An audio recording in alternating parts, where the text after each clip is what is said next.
Were, were you this vocal during Duterte's term when corruption is rampant or you're just FOS? Ano po yung FOS? Ako po ganito, kahapon, tinatanong mo ba ako na bumabanat din po ako binabanatan ko ba yung mga Duterte nung panahon ng Duterte? Hindi po. Bakit? Kasi maka-Duterte ko. Obvious ba?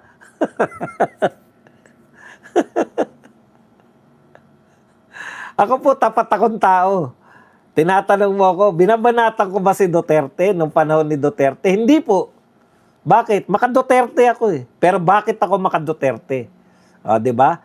Kasi hindi po corrupt yung mga Duterte. Meron din bang corruption ng panahon ni Duterte? Meron. Hindi naman perpekto yung panahon ni Duterte. Kaya lang, maliitan lang eh. Ang nalulutas din agad. Wala pong gantong kalalaking corruption. Nasagot ba yung tanong mo? Kala nyo mag-ano ko hindi po ako mahilig yung magmalinis. Ako po, maka-Duterte. Bakit ko babanatan yung mga Duterte? Gun niyan, di niya alam na nasa Pilipinas na nang makita boy niyan. At saka nasa ano po si BP Sara ngayon? Nasa Davao City, mayroon po silang Kadayawan Festival. Iskandaloso yung alarm ni Weather Report, ang ingay. Nakakatakot doon, nakakatakot yan yung report niya, yung ano niyan, yung NDRRMC Emergency Alert. May problema po sa akin, auto-translate sa English yung chat. Ay, ganyan po lahat pare-pareho eh. Hindi ko nga malutas yan, kaya ang ginagawa ko, pumupunta ako sa iba kong channel. Marami kong channel eh.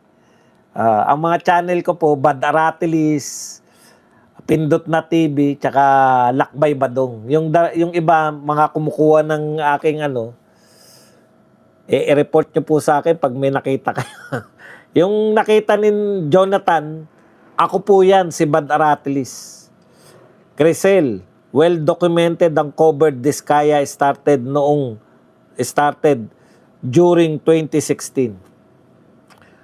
Well documented and covered. Narinig nyo lang yung 2016. Sasabihin nyo na naman, meron na namang kasalanan si Duterte dyan.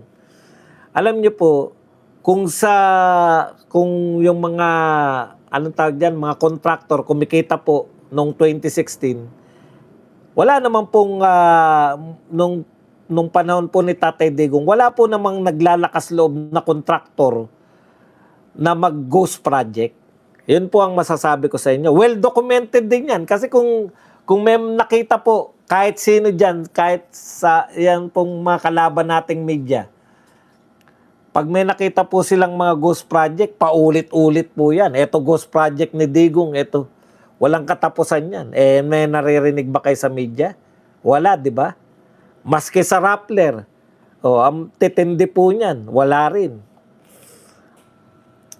Diskaya corruption started 2016. Opo, wala naman pong problema yan. Kung 2016 po sila, mag-cite po kayo ng halimbawa ng ghost project noong 2016 hanggang 2022.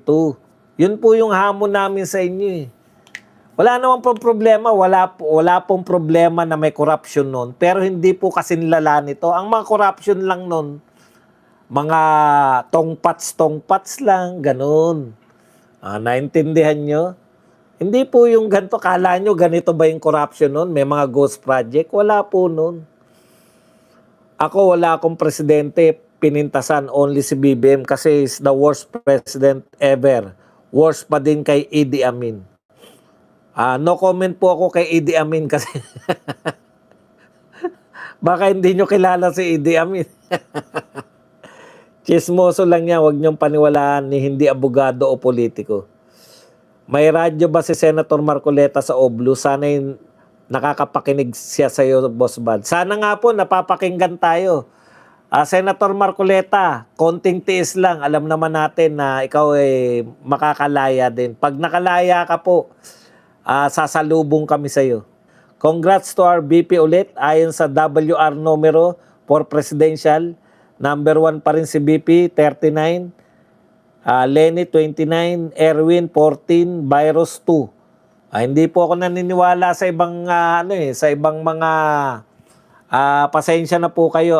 Ang sa akin po SWS lang tsaka Pulse Asia. Kasi ang mga yan paggaganahin lang kayo niyan. Pag ginamit ko po yan, halimbawa ginamit natin number 1 si BP Sara, di ba? WR numero. Pucha, ilalapit yan hanggang pagka maungusan na. Hindi na ako pwedeng kumontra, sabihin ko.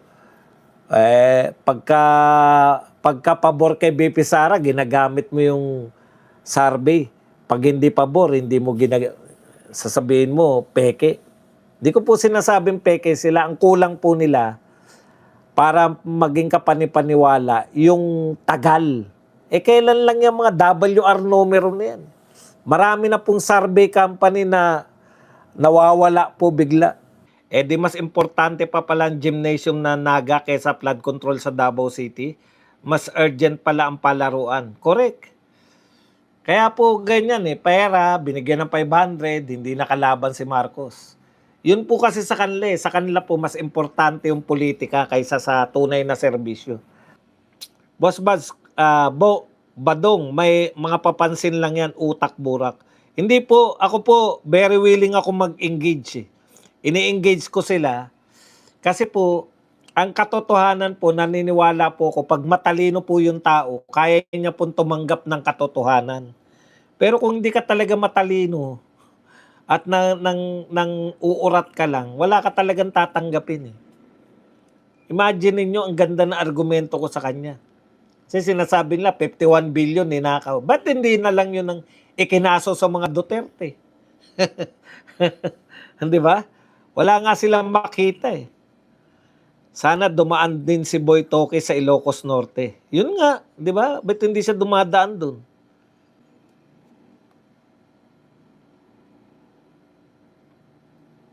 Dito na tayo kay Bambi.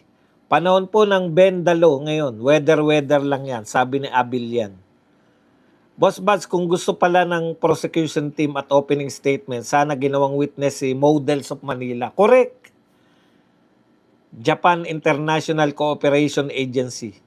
Shoutout po. At yan po, kilalang kilala po yan, JICA na yan. Lahat po. Basta kahit po mga classroom sa DepEd, pag sinabi pong gawa ng JICA, talagang wala nang question yan. Maganda.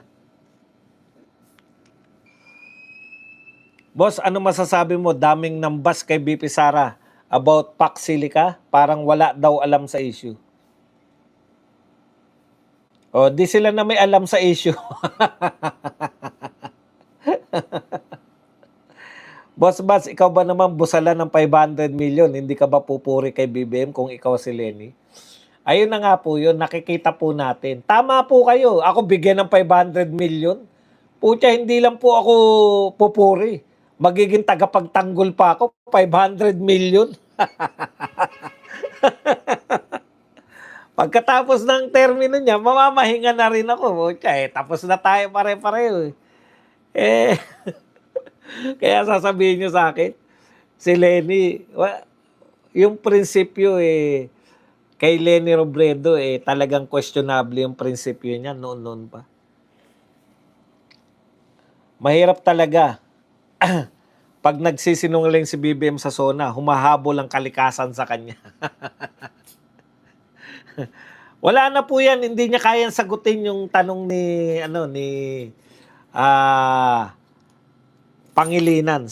Sino po magbabayad ng systems loss? Kasi ang sarap pong pakinggan Bababa po ang presyo ng kuryente pag tinanggal natin ang systems loss. Alam nyo, tanggalin man yan, ililipat lang po sa ibang item yan. Hindi na tawag na systems loss. Iba na tawag. Meron ba naman negosyante na nagpalugi? Kayo naman, Tanong ng bayan, ano magandang madudulot na racket? Sabi ni Ante, common sense lang.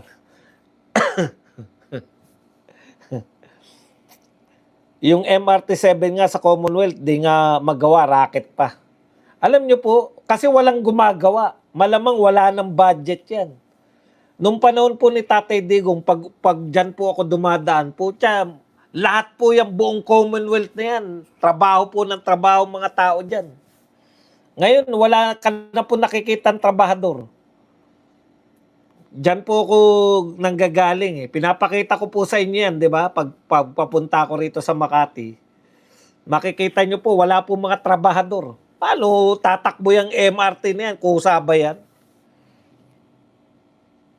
Isa lang po ibig sabihin yan, wala pong budget. Bakit itetenga yan? Sayang, di ba sayang?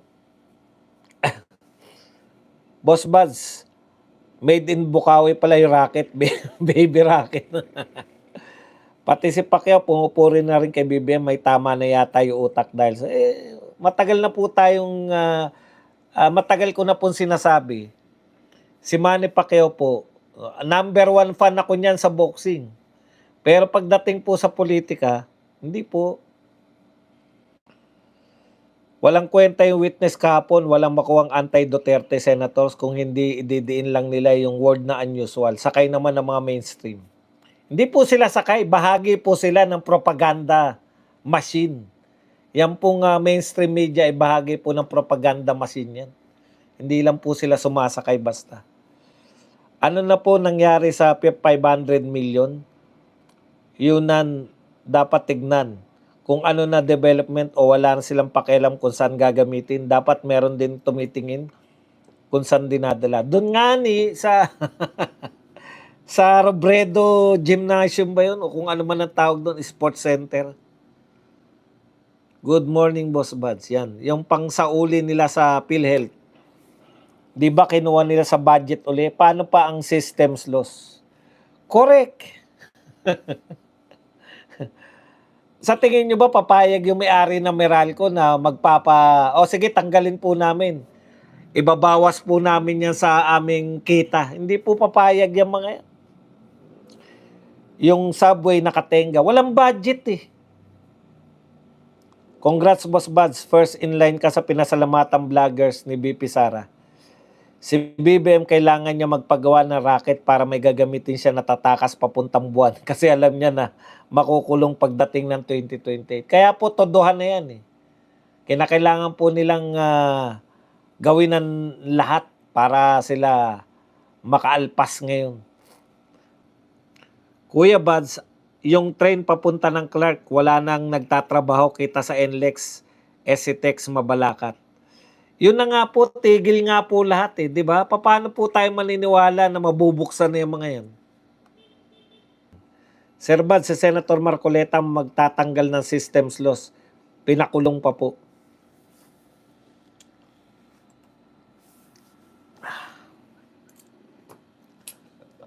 Kaya pong isipin eh. Kaya lang, talagang pag-iisipan nyo kasi hindi papayag yung Meralco eh. Hindi po ako tagapagtanggol ng Meralco ha. Totoong problema po kasi yan eh. Hindi nyo pwedeng i-announce lang tapos wala na. See you next zona. Last zona, pinagmalaki niya pa yung subway. Ngayon, dehin boke kayo na sa subway, di ba? Ganun lang yun. Persona lang po. See you in next zona na naman. Sanay na po sila dyan eh. Noon po, inaabangan po ang zona. Kasi po, yan talaga ginagawa yung zona. Gagalaw ulit ang project sa 2 weeks before zona next year. Hayahay ulit si BBM. Walang kwentang zona Buds, pambubudol pa rin sa Pilipino. Boss Buds, sunod na ba kakasuhan si Pia? May reklamo na po sa may anong tawag doon? Ethics Committee po. Nireklamo na po si Pia Cayetano. Kala nyo, pa lang, bulahan pa lang ha. Si Tuta Soto yung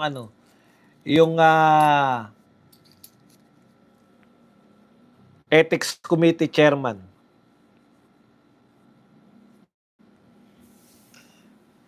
Boss Buds, yung mga zona ni BBM parang kwentong inuman lang, kinabukasan nagkalimutan. Lahat po ng sinasabi ni BBM, kahit na nga totoo, pinagdududahan mo pa di ba? Okay, mukhang lahat na sila kakasuhan. Opo, lahat na po. May kaso po yung si Robin Padilla, di ba? Obstruction. Malupit ang kaso ni Alan Peter Cayetano. Eh, yung mga bilyar, tahimik lang. Pag nag-ingay ang mga yan, putya, kaso din abutin yan. Ang meaning pala ng ICC, Impactang Claire Castro. Magagalit si Auntie Claire niyan. Pwede ba